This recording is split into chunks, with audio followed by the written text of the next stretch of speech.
The Nationality Rooms and Intercultural Exchange programs at the University of Pittsburgh's mission is sharing stories of regional ethnic communities past and present through inspirational spaces and intercultural experiences. I refer to this program as the university's initial commitment to diversity because it was the university initially who reached out to the regional ethnic communities to invite them to build classrooms.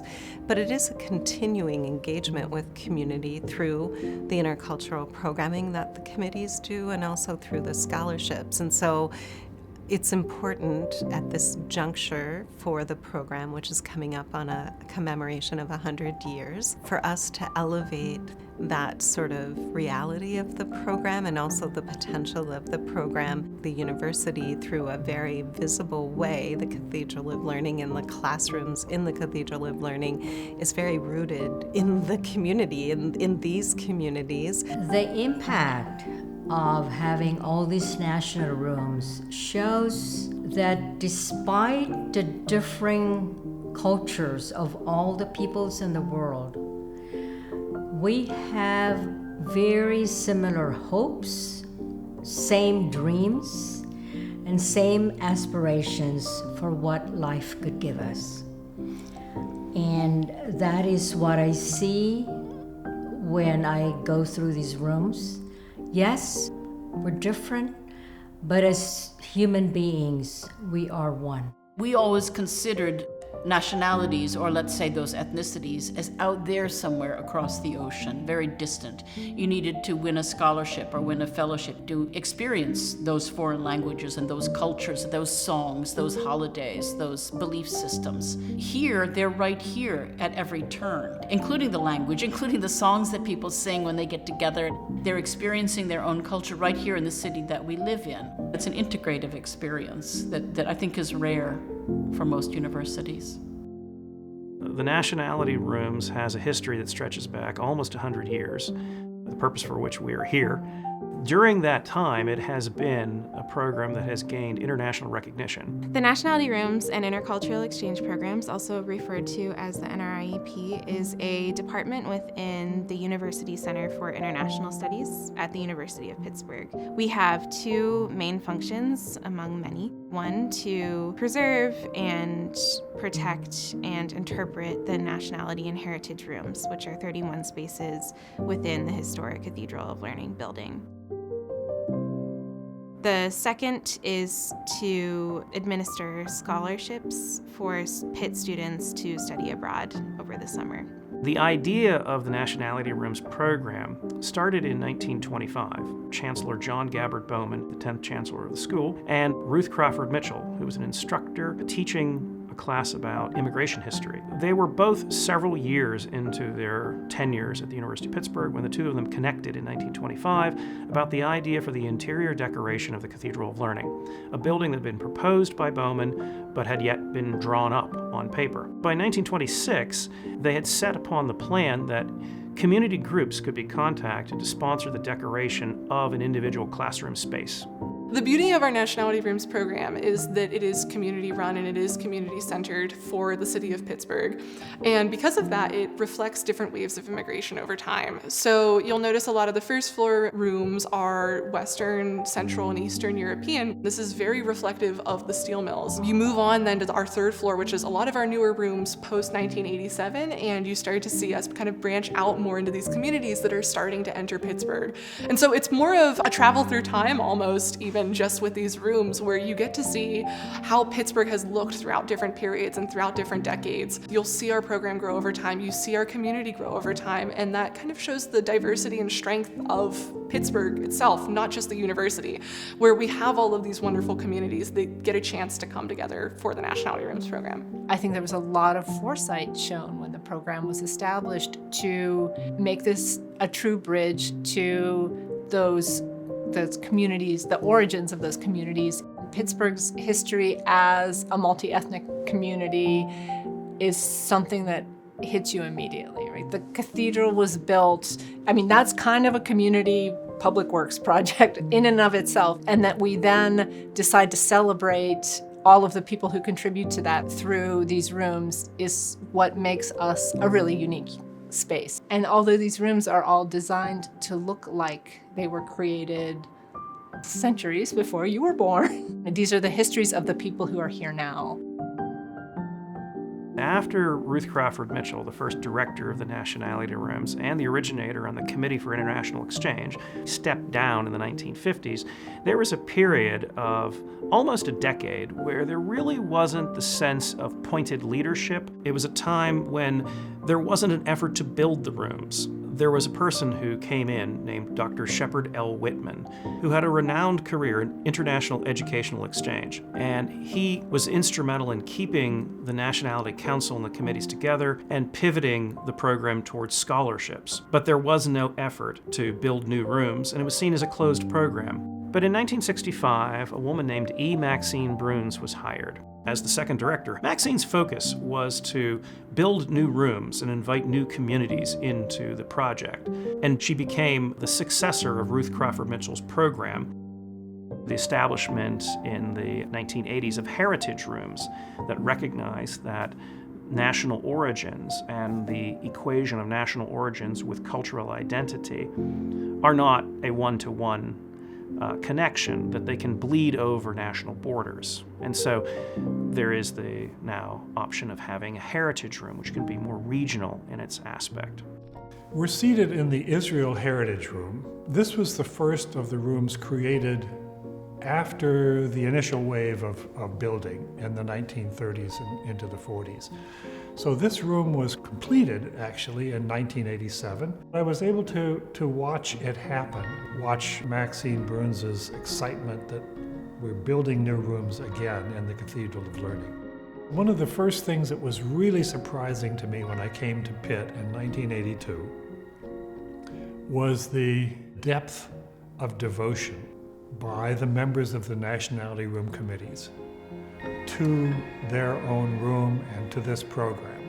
Maybe that was molded by Ruth Crawford Mitchell and Maxine Bruns, but I have a feeling that it's part of Pittsburgh's spirit too. I really believe that the mission of these rooms is to be a bridge between the wider public here in Western Pennsylvania and the students, faculty, and staff within the university. We work with committees of volunteers who are affiliated with each of the rooms. And so these committees might be people who have immigrated from the country or culture that's represented by the room, or they might be people who have simply an affinity with that culture or heritage. They're involved in interpreting the spaces and feel a real sense of pride and care over the nationality and heritage rooms themselves. They also fundraise actively for students to be able to study abroad. We have the unique challenge here of operating spaces that have two main purposes. One is to serve as classrooms, and the second main purpose is to serve as a cultural site to communicate about cultural identity. They are not a one-to-one representation of the culture or place that they are titled after. Even though it's not a kind of general explanation of what that country is or that identity, it's a very valuable thing for people to learn from. And I think one of the benefits of visiting the Nationality and Heritage Rooms or having a class as a Pitt student in the Nationality and Heritage Rooms is that it does show an alternative perspective to what daily life is like here in Pittsburgh, and through that, I believe, builds empathy or an understanding for identity, experience, values other than one's own. There was really a strong movement to want to make sure that the African American experience was something that Pitt was recognizing and celebrating and valuing. When we think about Africa, it's a way to educate people about the wisdom and the knowledge that came from Africa. Engaging with the room tangibly is something that is very important. So I think that the room is basically a conversation starter. This room has been touched in some manner by people who have played a large role in preserving the importance of Black Pittsburgh. Given the amount of money that needed to be raised in order to have this room. It was something that was major, especially in 1989 when the room was officially recognized, but it took a lot of work, a lot of effort, and it was very meaningful to the community at large. So the importance of it is that we are remembering the history of this room, the people that came through it, and then what their contributions were to Pittsburgh as a whole. In 1998, I became the president of the Swiss Society, and along with our honorary consul, Dr. Heinz Kuntz, we decided this is the time to get serious about it. We need to have a Swiss room. The Swiss community, their dream had been to have a nationality room, and during the 1950s they had tried, but they never found the secret sauce. Our committee was great. We had people who just never gave up, and everybody kept the momentum going. It takes a protracted effort to do it. A friend of mine called it a legacy project. I didn't really ever think of it in those terms. There's value to this kind of giving to the community and to an institution like the University of Pittsburgh, and getting this incredible country recognized in the pantheon of rooms here. As a chair, I think my major responsibility is to work with all the committee members to preserve our cultural background, not just among the Chinese community, but all the different cultural background people. This really provide a focus on all the Chinese communities here, because we have a place where we belong. We have the place we can share our values. We have a home here in Pittsburgh, and we can gather. We can invite people coming to our home, so to speak, and help them to share our joy and our traditions there. Part of the reason I devoted my time with the Nationality Room and Chinese Room, because I feel this is a great gateway to help us to increase the awareness of the Chinese culture in Pittsburgh community. And hopefully we can use this opportunity also to do some culture exchange with the local communities as well. We want to promote our Chinese culture, but of course we also want to learn from other people's culture. So that's a collaborative work. Everybody work together. These communities tremendously impacted the region, and even if the communities themselves are not as vibrant as they once were, and many of the stores have closed, churches closed or are closing, social clubs are closing, and many of the communities in Pittsburgh are evolving, this program can retain some convening space for the communities and can certainly help us to remember and to commemorate those communities. It's important for the University of Pittsburgh, it's important for the Pittsburgh region to remember our history. Everybody in Pittsburgh has some sort of an immigration story in their family, and I think people resonate with that. Immigration practices and patterns have changed, but really the essence of it is the same. People leaving their place of origin and going somewhere else for, different reasons. And so we all share that enthusiasm and maybe hope for the future, but also we carry with ourselves elements of the old home. And that's not just a story that was happening in the 18th, 19th century, it's a story that's happening all the time. I joined the Yugoslav Nationality Room Committee sort of by invitation. I talked to the director about reconstituting the room committee. And I said, it's a shame that this room, of all others, should be inactive, because the Pittsburgh area was the second largest area of settlement of Croatian and Serbian immigrants after Chicago. And we ended up with a very nice group of people representing all 6 of the nationalities. Volunteering for the Yugoslav Nationality Room, for me, allowed me to expand my connections to the community, to the Yugoslav community in Pittsburgh. So meeting people from other former Yugoslavian countries, learning a little bit more about their traditions. And I think that for me was really interesting. It kind of made me appreciate the wider region as a whole. It kind of fills you with also pride and happiness and that peace, that you have something yours from your home country, it's here. Whether you are close to what the rooms mean or you're not, the rooms are a reminder not just of our ethnic heritage. That ethnic heritage is not something that sits out here. It sits in here. It's a part of us. And sometimes we need to be reminded of that.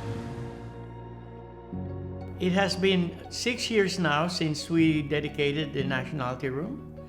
But when I think back about it, I've been involved with the Filipino Association in Pittsburgh in the 80s, and we've talked about having a room here, but we are a small community in Pittsburgh. But we've always thought that a room showing the Philippine culture and its people, it was very important because the Philippines was a colony of the United States, and we think that the people who come to visit the university should be familiar with that part of the world. So we felt that it was important for visitors, Filipinos especially, that when they come to the University of Pittsburgh and visit this room, they will see something that will remind them of home. And it does remind them of home. Whenever I come into this room, there's that sense that we have accomplished something that a generation before us talked about, but we did it. It used to be that people did not want to make visible their ethnic background in the past. They'd rather just, I've now come to this land of opportunity. I just want to remain in the background. I just want to raise my family and all that.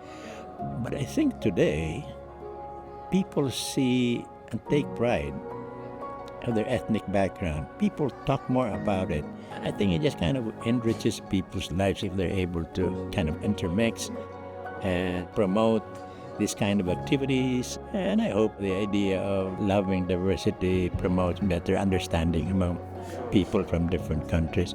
I don't think you have to be a leader to be proud of your heritage and to be part of one of these rooms and in the committees. I believe it's born in you or it's part of you. And these are unique in the world. There's nothing like these rooms in the whole entire world. We do this because we feel it here inside, deep in here. What the goal of all those nationality rooms are is the rich cultures which were brought here hundreds of years ago are still relevant today. We try to continue to keep them alive. In an ever-changing world, they bring people together. Really what you're seeing is a microcosm of Pittsburgh. All the different nationalities all coming together. All those neighborhoods have changed. With the factories closing and people moving on, they move away. They don't live in the same house, the same block, the same community. Our communities are changing, but what's not changing is our love for something special inside of us.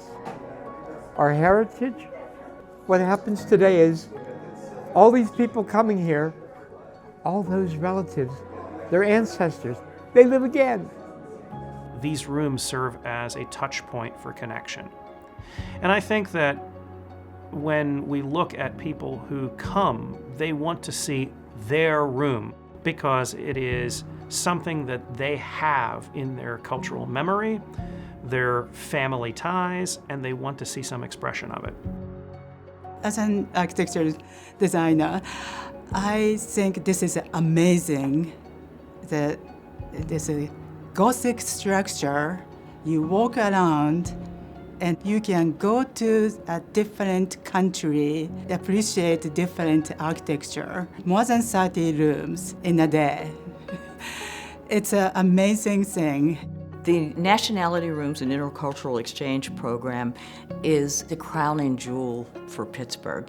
It has an international reputation, not just because the rooms were built using materials from other countries, but because people from all over the world come to see the rooms. And as a Quo Vadis volunteer, I had the opportunity to meet many of these people and give them tours of the rooms. It elevates the reputation of the University of Pittsburgh and of the city of Pittsburgh as a place that has a very rich history and culture.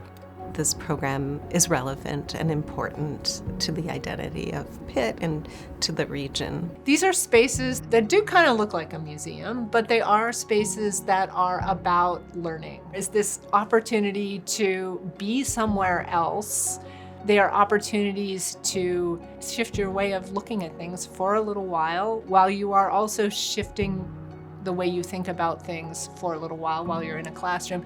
Not only do you learn about these cultures, you get to see them, you get to feel them.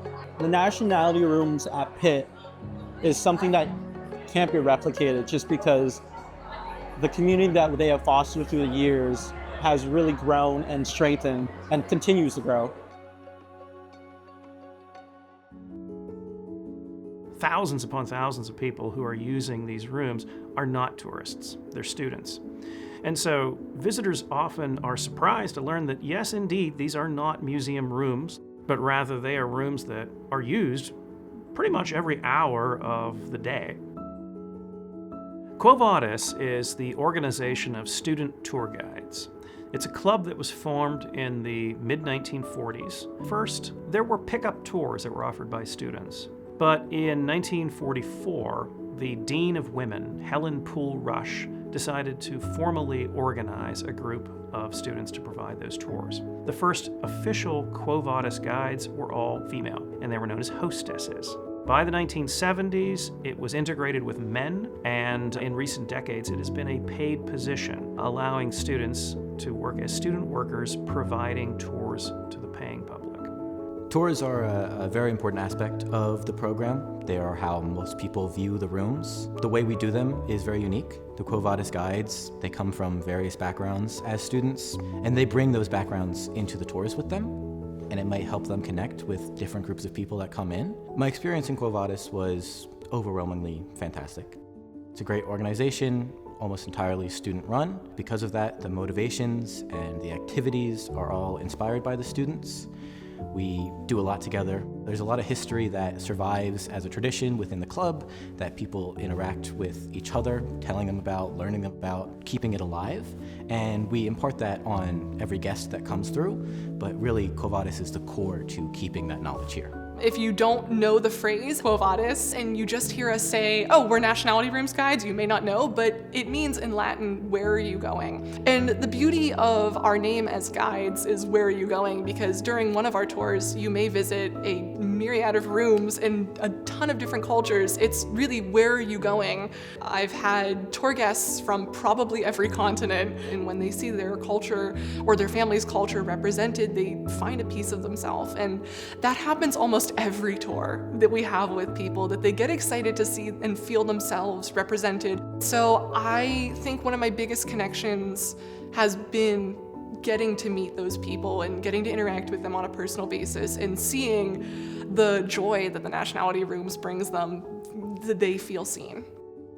The thing that strikes me, the common denominator between and among Quo Vadis volunteers is a curiosity to learn about other cultures, to experience other cultures, to be open to meeting new people and learning about their lives and telling them about our lives. And that exchange is just so important. We live in a global community. As you go through your life, you realize even more how important this whole experience is at the university and how you can take the opportunity and seize the opportunity and be part of it. We worked with the rooms to decorate the rooms for the holidays, for the open houses. I learned so much about the different nationalities and the symbols and the educational institutions and the architecture and all of those great things that are really embodied in these rooms. There are programs and events throughout the year that are sponsored by committees. Probably the one that is most well known is the Holiday Open House. This is the 34th annual Holiday Open House, and it came about, I believe, as an opportunity to showcase the rooms and to make them available for the public to enjoy. It has become a tradition for the committee, so they see it really first as an opportunity to promote their culture, to share. Many of the committees make baked goods and sell those baked goods. I was a member of a committee for many years, and it became a tradition in my life over 15 years of baking for the Holiday Open House and then bringing those items in to share. And some of the most memorable parts of that experience were people coming up to the table who remembered, their grandmother made kifli, and they haven't had it in so many years. And I think that's the same for many of the committees who participate, that they're able to share something so special to their culture. But I think there's an excitement as well in the Cathedral of Learning Commons if you look around the room, and all of these cultures are represented, and there's this interaction among people. All of the nationality and heritage rooms are open, and for the past several years, the committee members, committee representatives have been present in the rooms to share about the history of the room, the history of the committee, cultural customs, and so it's just a wonderful tradition for the community, but also for the program and the committees involved. We always refer to it, it's almost like the Super Bowl of the nationality rooms, the holiday open house, as it's really sort of the event for the community to come through and see all these rooms and really kind of recognize how varied the traditions are and how unique the spaces are here in Cathedral. Essentially, the public comes through and we give talks and mini tours of sort of the holiday traditions and helping others understand kind of the work that we do. And what we've come up with as a committee is we essentially divide and conquer, and we have certain members take responsibility for being in the room and giving the talks. We have members that are out at the table supporting sales or any sort of networking with folks that come through the main auditorium here. My colleague and I, we usually, the last couple of years, we've been in the room telling stories. And so we essentially trade off talking about some of the various pieces and items you see here in the room, the mantelpiece behind us, the names on the wall, the windows, some of the various details that we have in the cabinet back there. But it's a really great way for us to talk about the space because these are truly unique spaces. And then it also enables us to tie back to the endowments that we have and the study abroad opportunities that we get to promote to students. So we sort of draw the community in, but then we also talk about, hey, it's also about giving back to the community. People like to share about their cultural heritage and are proud of their cultural heritage. I would say that's a primary motivating factor for people to be engaged. Part of that is to also be able to experience customs and cultural practices that maybe in their immediate sphere they don't often get to do anymore. The Nationality and Heritage Room committees allow for that practice, for those customs to continue forward. Today they asked me to talk a little bit about Kwanzaa. Matter of fact, the first Kwanzaa that was done here was done by my family and I, because we have celebrated it for many years, and it's kind of like a reconnect kind of thing for African Americans and Africans, or people of the African diaspora to get together. Kwanzaa is a time to celebrate African culture and heritage and learn about African American history and honor our ancestors. It is centered around the Nguzo Saba, the 7 principles, which are fundamental values of Kwanzaa. And then at the end of the libation, we all raise our hands up to the ceilings and we say the word Harambe. Can you guys say Harambe? Let me hear you say Harambe. And okay then, we're gonna do it 7 times, because 7 is a very important number in the Kwanzaa setup. So let's say it. Harambe, Harambe, Harambe, Harambe, Harambe, Harambe, Harambe. That was very good, guys. Pittsburgh has so much to offer in terms of expanding people's perspectives and worldviews through the cultural institutions that we have. And while going into the Indian Room or any of our nationality rooms is not the same as traveling to that place, it creates access or a level of curiosity for people about something different than what they know is their everyday environment. And I think that's really important. This is not a painting of a room. This is a space that we put our bodies in and that enriches us just by being in this space. I get so excited at the holiday open house, talking about the room and bragging about the room. It may not be the flashiest, but I think it's refined and simple yet elegant. I love passing that on. I feel it's always been a part of my life. I don't know a time when it wasn't. I like to share it with other people who are willing to take the time to learn about it. Growing up, I don't think I really realized how involved my family was historically, but I think only as I've become an adult have I really realized the depth of involvement of the Gettings, both in the room and back in the old country and here as well. When I think of the room, I definitely think of family. I think of it as coming home. I've been in here for so many meetings for so long. I've been in here all my life. In fact, I think that I was in this room when I was still part of my mother in her belly. I'm sure of it that I was in this room at that point. You were. It does, to me, it feels like home also. It's sort of a connection back to nature in some sense. The ceiling has all these wildflowers painted on it, which are native to Czechoslovakia. And then the fanciful things on the walls. It's imaginative. And then we have the real history, which is the figures on the ceiling. And it's a wonderful room. So I'm just happy to have it as part of my heritage. It means a lot to me to be able to carry on that tradition and continue the Getting legacy, so to speak, both at Pitt and certainly in terms of the Czechoslovak room. The dedication ceremonies are just beautiful. The committee members show up in traditional dress, and you see the traditions that honor those cultures being exhibited as they honor their history, their heritage, their ancestors. I mean, it's just an honor to be present, and I've had the opportunity to be at several of them.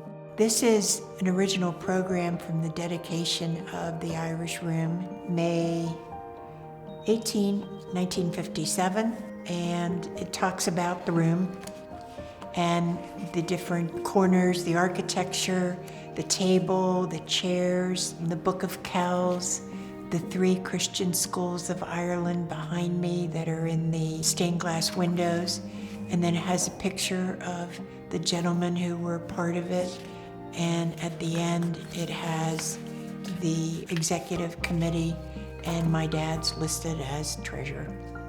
Growing up and being a part of the Irish Room was great fun, and being with my dad to do it was the best. His Irish roots just were very, very important to him. It's hard to explain why I stepped into his shoes or why I continued. I still feel him here, and I feel his strength and guidance. It brings me closer to my dad again. This was just something we did special with my dad, and we would come into this big, beautiful building, and we would see these beautiful decorations. Oh my, it was fascinating. And I just want to end with this quote that I think is so special. Happy is he who remembers his forefathers with pride, who with pleasure relates the story of their deeds, and then silently rejoicing sees himself linked to the end of this good chain. The world is wide and should be represented by different groups, and Japan was a very small part of Pittsburgh, but we built Japanese Nationality Room. We wanted to participate in Pittsburgh's tradition of celebrating its diverse ethnical heritage, and we wanted the Pittsburgh community to have opportunity to learn about Japanese history and culture as other ethnic groups have shared their history and culture. We started to build this room in the beginning of design. We discussed what style house we should represent, and we picked commoner's house because we thought that would represent Japanese culture the best. Wood and mud house. Those are very common. Not the cities so much, but the countryside. And light comes through shoji screen, paper screen, is soft and directional, so it makes items in the room a little bit more three-dimensional and soft. The room, like so many of the others, had been very carefully thought through and put together. And in the case of the Japanese room, it was originally assembled by one of the relatively few traditional Japanese carpentry firms in Kyoto. Back in the 90s, it had been disassembled, brought here, reassembled, and it was a big deal when it was put in, and this had been very carefully thought through and put together. Each architect to builder to helper, they really wanted to do the best here. And it was very amazing to look at. Each, nationality rooms have different atmosphere. And when I entered the Japanese nationality room, feel this quietness of the Zen sort of. Other nationality room also gives that feeling of the particular culture, and that's the purpose of the nationality rooms.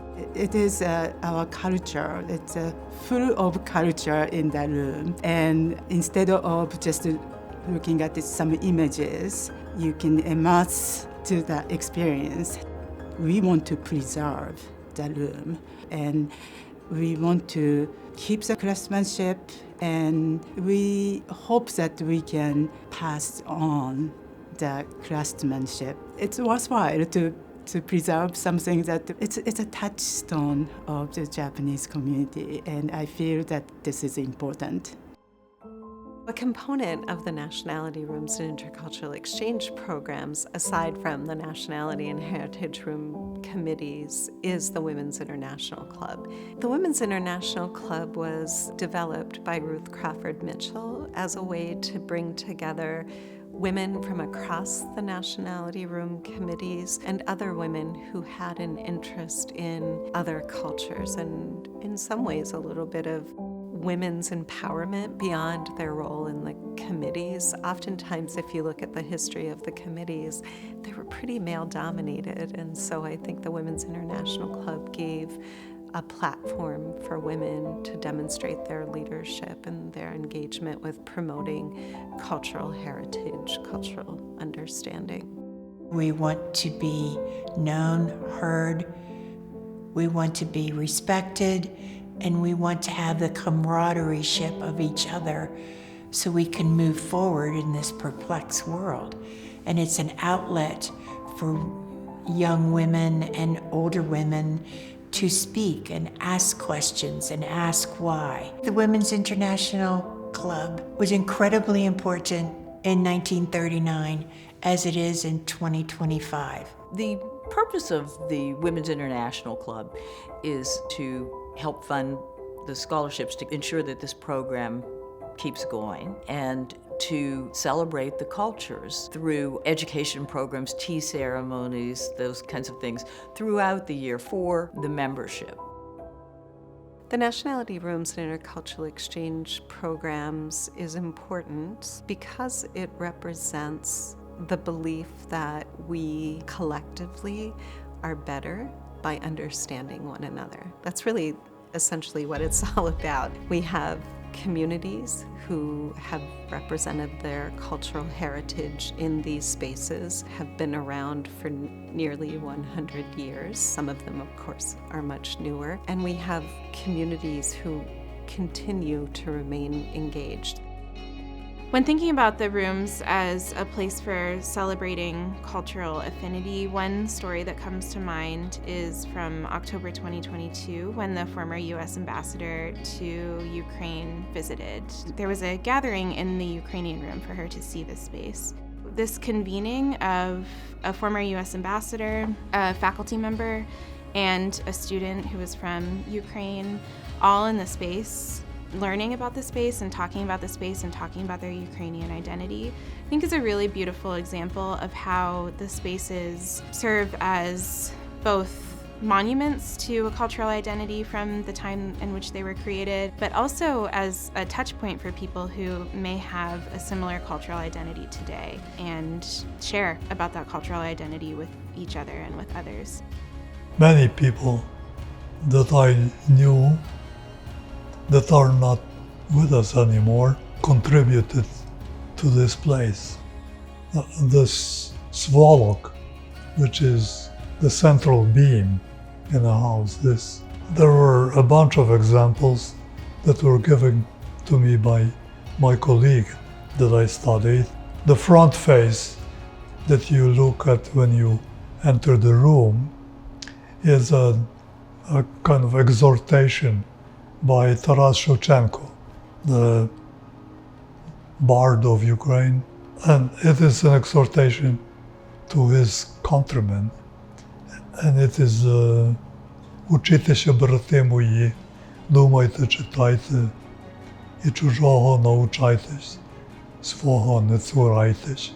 So learn, my brothers, think and read as much as you possibly can, and learn from other countries, from everywhere that you can think of, but do not negate, do not forsake your own.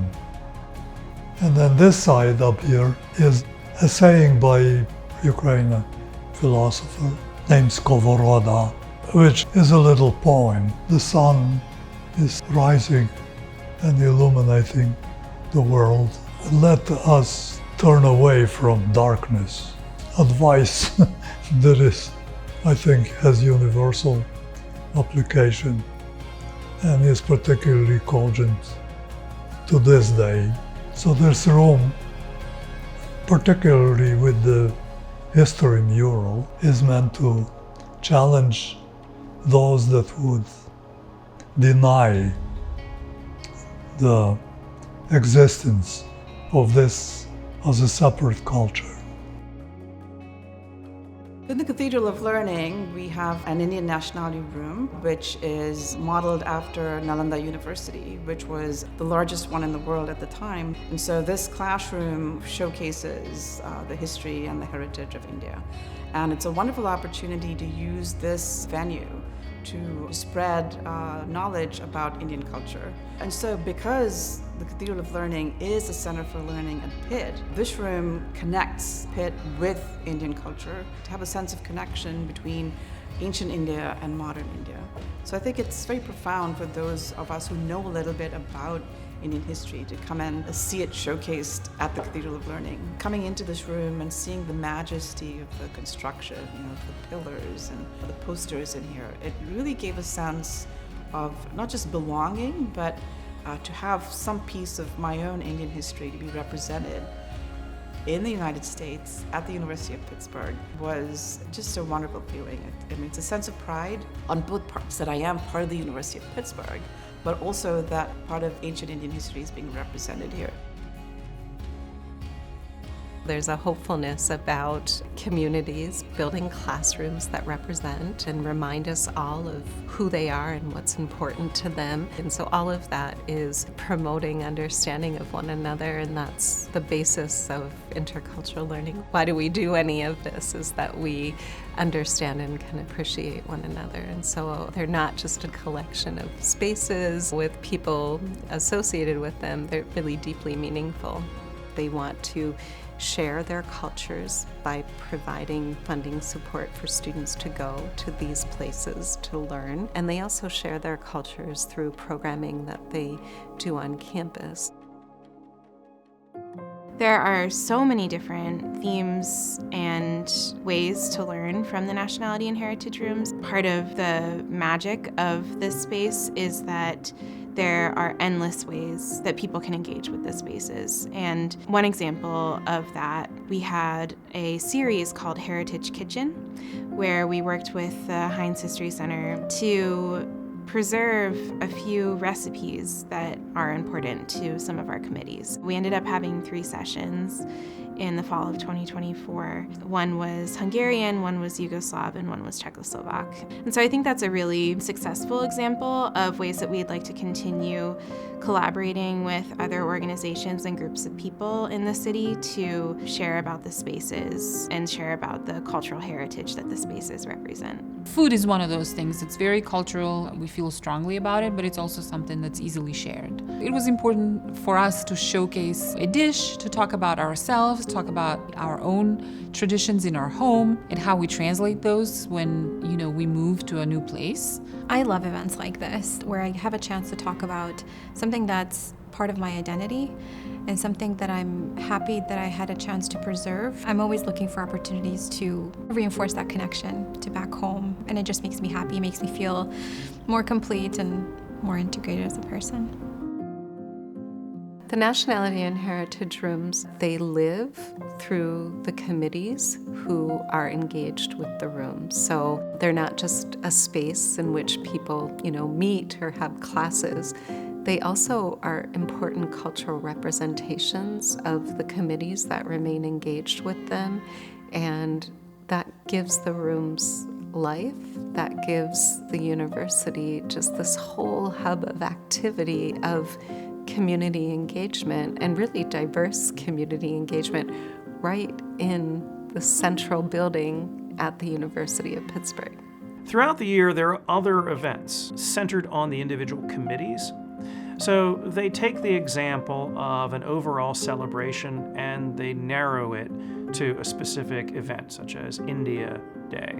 These provide opportunities for people to reconnect with the room, and through the years there have been various one-off sponsored programs to bring in a lecturer to speak about a recent book, to have a poetry recital, to have a reading of a well-known book every year at the same time. The university is very supportive of us to provide the culture programs. We also like to incorporate or try to get together all the different Asian organizations in Pittsburgh area to bring in more Asian business ownership, to bring in more talents to the Pittsburgh areas there too. Having support to each other really help each other to continue to grow.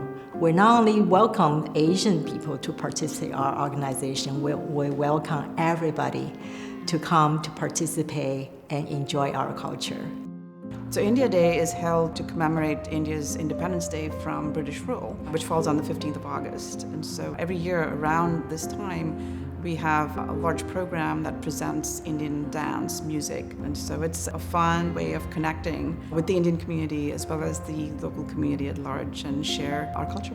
We have a Bengali association, we have a Marathi association, we have a Tamil association. The Indian Nationality Room in the India Day event, it brings all those communities together under one banner. And we do this India Day every year. It gives us an opportunity to showcase the Indian culture to the entire Indian community and the non-Indian community in Pittsburgh. And we showcase all our culture and our cultural programs, dances from different areas and music from different areas of India. It gives us pleasure to be able to educate the others about the festivals of India and the Indian culture. Blessing of the Basket is a very interesting custom by all Slavic people. They bring their whole families to church with their basket of Easter food that they're going to eat. They're blessed and then taken home and shared on Easter Sunday morning. It's a celebration of faith, family, and culture. We're at the Immaculate Heart of Mary, which is a church on Polish Hill. It is an absolutely gorgeous building. In terms of the actual community, it brings, you could be, Czech, German, Polish, Ukrainian, Russian. They all have something that's shared together in a lot of ways, and it's really nice to see how many people from different cultures can connect on that same point. I'm 81 years of age, so I say I've been doing it for 81 years. This has always been a really big, even with my kids, and now with my grandchildren and my great-grandchildren. After we get the basket blessed, we'll go home and we'll break the fast, and so that's what this means to me. It means family. From Polish Hill, we wish you a Wesołego Alleluia, a happy Alleluia, to be joyful, to respect your culture, and to share. That's our wishes for everyone. The FAAP, Filipino American Association of Pittsburgh, we got this building. And we thought, well, you know what, now that we have a building, we could invite some of the nationality groups to perform. So this will be our seventh year performing here It is important to us because it aligns with our mission of trying to preserve, promote, and perpetuate our heritage. We try and partner with other committees, sort of ad hoc. We've partnered before with the Irish Committee and the Welsh Committee to do programming around Celtic culture and sort of celebrating the Celtic community. And so we sort of have tried to just, figure out ways to collaborate, not only within the community, but also within the rooms themselves. It's beautiful to see. There's always a revolving program of different things that committee members are doing, different ways that they want to be involved with community centers, etc. The rooms also are an incredible resource for the city of Pittsburgh, and we are working every day on ways to create more exposure and understanding and collaboration to be a better resource for the university and for the city of Pittsburgh. The communities built these rooms to be, a window to the countries of origin. And at the time, they decided that this was going to also be an opportunity for students studying at the University of Pittsburgh to go abroad and learn about either their own family's history, or it allowed them to explore something new. To me, that is the real genius of it, is it became not only a way to share their unique backgrounds, but also their shared identity as members of the Pittsburgh community, but also taking the students from the University of Pittsburgh and saying, we're going to give you the opportunity to go and learn about this country. And when you come back, we want you to share that with us. And so that this becomes, it creates more and more community. Right after the Second World War, in 1946, Ruth Crawford Mitchell, who had taken a leave of absence from the university to work with a Red Cross relief agency, found that there should be something to send Americans abroad to learn from cultures. She became in charge of the Educational Exchanges Board, and this really was the first iteration, I like to say, of the university's international exchange. So this board was set up to send scholars abroad and bring scholars to the University of Pittsburgh. And since the 1940s, the scholarship program really has grown. There are scholarships that are associated with room committees, so they're location specific, but many of them are non-location specific. And we are nearing the point of almost reaching $5 million in support of Pitt students for summer global learning experiences, and about 1,800 students.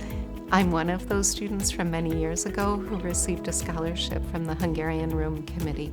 Being able to study outside of your own national context is a really important initiative within higher education, and it's certainly a priority for the University of Pittsburgh, and so the scholarships help to contribute to that possibility for Pitt students. I'd had that experience as a student, and I sort of knew the value and the impact it had on me personally and professionally, and so knowing the impact it had on me, it was really a way for me to come back and try and promote these opportunities and encourage other students, whether it's undergrad or graduate, to take advantage of them, and transforms their lives too.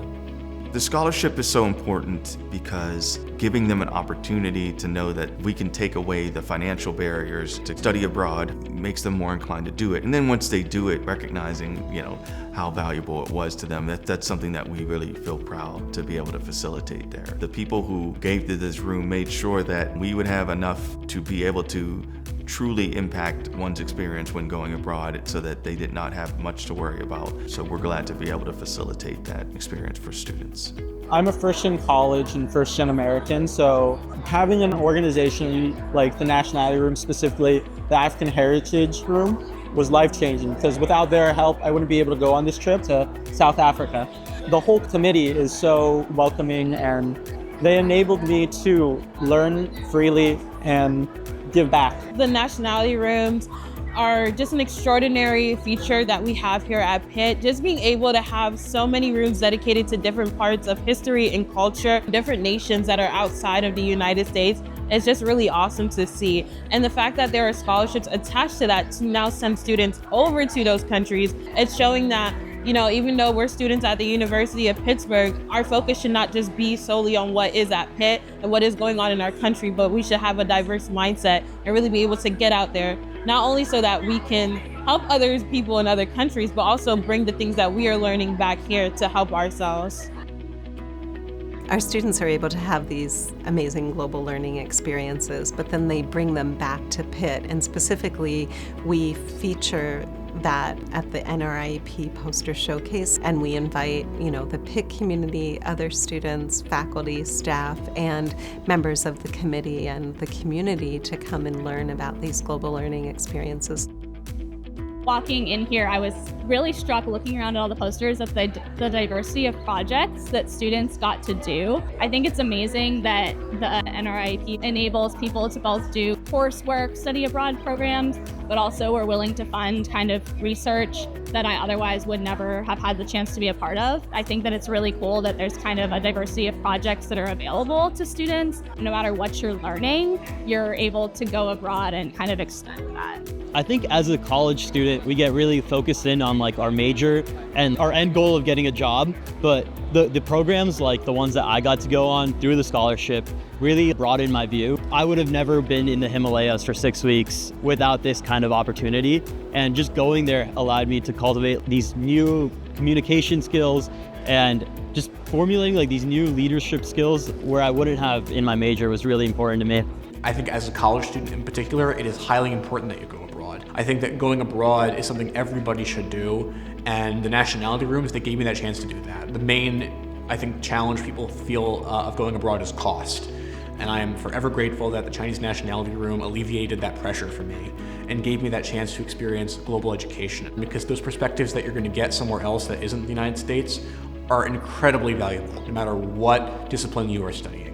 I had the opportunity to study abroad in Japan through the Pitt in Japan program, and because of that, I basically changed my whole career path. I got my job and I'm headed back to Japan soon. Being able to be a part of this community that gets you to study abroad and experience the world, it really is a cycle. If you have the chance to be a part of this, you just want to help more and more people and inspire them to do the same thing. And I think that's why I keep coming back, because I love this room and the committees and everything it stands for, and being able to get more people involved in that, I think would be amazing.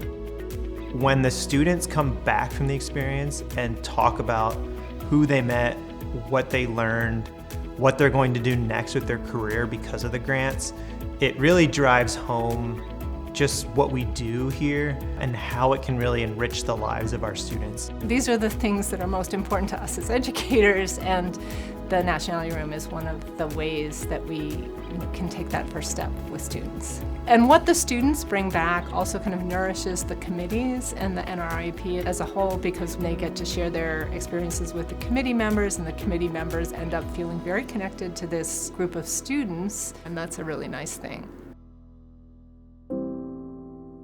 The Nationality Rooms reflect beauty and learning and putting the two together, but they also reflect the perseverance and grit of what we're all about in Pittsburgh. We're about that. And the people that build these rooms are all about that, and continuing to pursue things so we can inspire the next generation to pursue things, because we have to continue to try and be inspired and work towards our broader goals together. And then they have associated with them that sense of unchanging pride and tradition and the need for them to continue. Across multiple decades, there are people who still fondly remember the Nationality Rooms. And I think part of that fondness is that they are touchstones that don't really change a whole lot physically, but they can remember their times in those rooms and remember visitors that they have impacted. There's this principle that the rooms themselves don't change, so we don't really add to the rooms or alter the rooms from the time that they were designed. However, there's a possibility for us to look at the rooms and to bring together the committees that represent the rooms in new ways. Even though not every community is represented through the spaces, the program overall can serve as a place of welcome for many cultural backgrounds. And certainly through the scholarship program, we can help to engage students with an understanding of the rest of the world and relate that back to the history of the Pittsburgh region, to the communities who lived in the region, but also the communities who are newer in the region, and make some relationship between contemporary Pittsburgh and the rest of the world. This room truly shows all the different communities in the Pittsburgh area. And every time I see these rooms, I think about all the friends, all the acquaintances I have who, say, from Ukraine, from Bulgaria, from Czechoslovakia. I could just imagine somebody sitting in these rooms, looking around and saying, wow, I wonder what the Philippines is like, or Austria, or Romania. And so it must do something to the student who goes to a class in a room that's not just a classroom, but is a museum of its own. More than anything else, the Nationality rooms are centers of memory and remembrance. The people who came together 100 years ago to form the committees that resulted in the rooms. And it's not just for the people who built them, but those who have come behind. It's a way for us to remember them, those whose shoulders we stand on today. I always remember what my favorite writer, William Faulkner, said. The past is never over. In fact, it's not even past. And that's kind of the way I feel about it. And when you go into those rooms, you realize that past is past, but past is also now. The Centennial is a culmination of a lot of hard work and generations of people who have cared enough about where they've been, where they've come from, who their family is, where their community lies. It's a culmination of 100 years of people caring for each other, people just wanting to celebrate who they are.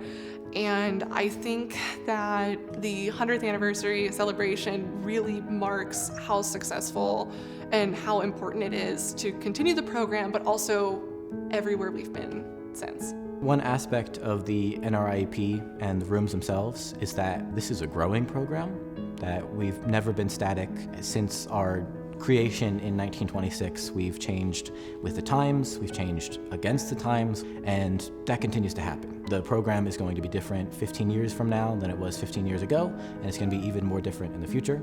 And that's an important aspect of what these rooms are and how people should interact with them today. There have essentially been 3 directors in nearly 100 years. I'm the 3rd director, so I would say Ruth Crawford Mitchell, her role was to bring an appreciation of cultural heritage to the University of Pittsburgh through the establishment of the Nationality rooms, and then also to really develop the first iteration of international activity for the university in the late 1940s. E. Maxine Bruns came as the 2nd director, and her focus was on the expansion of the Nationality and then heritage rooms at the University of Pittsburgh, and to really engage with new communities, and that happened throughout her tenure. My role is to see the program forward to the next 100 years. I believe that has to do with stewardship of the resources. So that includes the rooms, the spaces, the scholarship program, and the cultural programming. Moving forward, I think that the rooms are about the people, and the people shape the rooms and how we think about the rooms and how we operate in the rooms. And really, I think the rooms are always going to be around, and the people there are going to be evolving to tell new stories, build new connections, and sort of lead us to the next stage of where we're going to go. And so I think at the end of the day, that's what makes the rooms so special, is yes, they are a place here in the building, but it's the people that make up them, that tell the stories, and are able to take advantage of the opportunities that we can provide. One of the real strengths of the Nationality Rooms program has been the ways in which it has brought the wider public in to be involved in the university, to show commitment, to put themselves at the direct service of what the university stands for, the university mission. And at the heart of all of that, I think, is the Nationality Rooms program. We interact with each other. And you see that as you tour the rooms. We are like a living, breathing organism, each of these different parts of us operating in the same space together. And what I hope in the next century of this university is that we can make even more of that vision, of that reality, that we are all working on this together, and this is the best of who we are. It's exciting to think that the program has been around for 100 years and remains alive, if you will, and that we can look forward to the future, knowing that we have community engagement, we have alumni, there are members of committees who are several generations of a family or families, and all of that, I think, leads us into the future, that there's still an important place for the program to be able to support the mission of the University of Pittsburgh and to be able to celebrate the Pittsburgh region. I think it's very important for all of us to remember history, and especially history of place and how that is linked to the people of that place. And the Nationality Rooms and Intercultural Exchange programs is a program that helps us to remember what is the history of ethnic communities in the Pittsburgh region, what mattered to those communities, and how do they continue to commemorate their cultural traditions, their cooking traditions, their dancing traditions, their language. Those histories are important, even though the communities around those histories may be evolving. It's still a part of this rich fabric of Pittsburgh.